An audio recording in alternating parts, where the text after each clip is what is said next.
বাংলাদেশের মাঝে হয়েছে বন্যা, হাজার হাজার ঘরবাড়ি হারায় মানুষ ফিরে গেছে একটা বিতিকিচ্ছার মাঝে।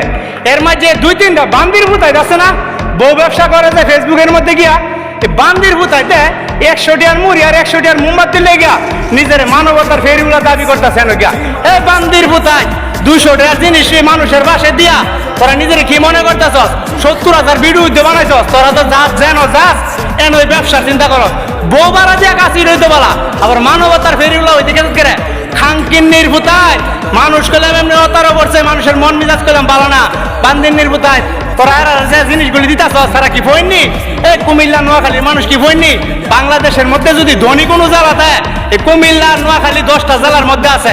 বান্দির নির্ভূতায় বাজে জায়গা উল্টা পাল্টা ভিডিও যদি খালি ফেসবুকে দেখি, ইতানে আমি বড় পারছি আর পরে ভিডিও এখানে দেখলাম আর যাত্রা না বান্দির নির্ভূতায়